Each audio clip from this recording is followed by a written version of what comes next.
আমাদের পেজে সফলতা আনতে হলে অবশ্যই আমাদের লেগে থাকতে হবে, সময় দিতে হবে। যে কোনো কাজই হোক, সেটা পেজ হোক আর নর্মাল কাজ হোক, সফলতা পেতে হলে অবশ্যই সেটাতে আমাদের সময় দিতে হবে, লেগে থাকতে হবে। কেন বলছে এই কথা? দেখতে হলে পুরো ভিডিওটা দেখুন। আজকে আপনাদের সাথে নিয়ে আসলাম গাছ পাকা আম, একেবারে টুসটুসে পাকা আমগুলো আমি আজকে একটু মিল্কশেক করব। আমার বাচ্চারা মিল্কশেক খুব পছন্দ করে। আমি আমগুলো ছিঁড়ে নিলাম, তারপর এখন এটা ব্লেন্ড করে নিব।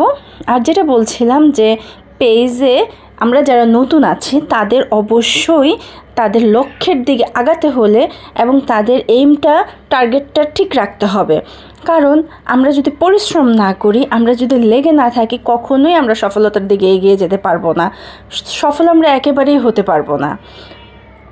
সফল হওয়ার মূল মন্ত্র হচ্ছে কাজ করে যাও, ধৈর্য নিয়ে কাজ করে যাও। ধৈর্য হচ্ছে সফলতার মূল চাবিকাঠি। আর যারা আমরা ধৈর্যশীল আছি, ইনশাল্লাহ তারা আমরা দেরিতে হলেও একদিন না একদিন ধৈর্যের ফলাফল আমরা পাবো। সবার ভাগ্য ভালো হয় না, সবাই খুব তাড়াতাড়ি সব সেট আপ পেয়ে যায় না। আমরা যারা পেজ নিয়ে প্রফেশনালি আগাতে চাচ্ছি, যারা আমার মতো ছোট পেজের ওনার আছেন, যারা ছোট পেজ চালাচ্ছেন, তাদেরকে বলছি আমাদের অবশ্যই টার্গেটের দিকে লক্ষ্য করে এগিয়ে যেতে হবে। সবাই একসাথে এগিয়ে যাব। আমরা একে অন্যের ভিডিও দেখব, একে অন্যকে সময় দেব, তাহলে আমাদের ভিডিওগুলো সাজেস্ট ফর ইউতে যাবে।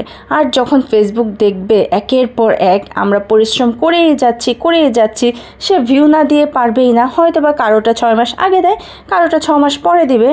পুরো কথাগুলো আমি আমার নিজের বাস্তব অভিজ্ঞতা থেকে বলছি। কারণ আমি যেহেতু পেজ চালাচ্ছি, বেশ অনেক দিন যাবত এই পেজের পিছনে পরিশ্রম করছি।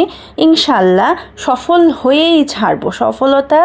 আমি সফলতার উচ্চ শিখরে পৌঁছে ছাড়বই ইনশাল্লাহ। তাই সবাইকে বলছি, সবারই মন মানসিকতা এমন হওয়া উচিত, ছেড়ে দেব না। আমরা এগিয়ে যাব, আমরা অবশ্যই সফল হব।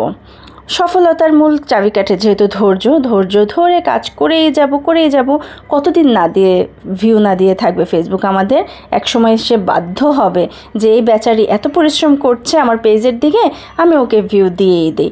এটা আমি বিশ্বাস করি। ইনশাল্লাহ আপনারাও কাজ করে যান, লেগে থাকেন, ধৈর্য ধরে কাজ করেন, আপনাদেরও ভিউ ভালো আসবে। আপনাদের সাথে গল্প করতে করতে আমার মিল্কশেকটা হয়ে গিয়েছে। আমি দুধ দিয়েছি, আইস দিয়েছি, আর অল্প সুগার দিয়েছি। সুগারটা আমার অফ ক্যামেরায় দিয়েছি, স্কিপ হয়ে গেছে। না, জুস কাউকে দেবো না, জুস সব উঠিয়ে নিচ্ছি। আপনাদের সাথে একটু মজা করলাম। আর ম্যাঙ্গো মিল্কশেকটা আমার বাচ্চারা খুবই পছন্দ করে, আমার 2 ছেলেরই খুব পছন্দ। এমনিতে আম খেতে না চাইলেও, আর এই গরমে এক গ্লাস এরকম ঠান্ডা ম্যাঙ্গো মিল্কশেক হলে তার কিছুই লাগে না। কার বাচ্চারা মিল্কশেক পছন্দ করে অবশ্যই কমেন্ট করবেন। আজকে এই পর্যন্তই। আল্লাহ হাফেজ।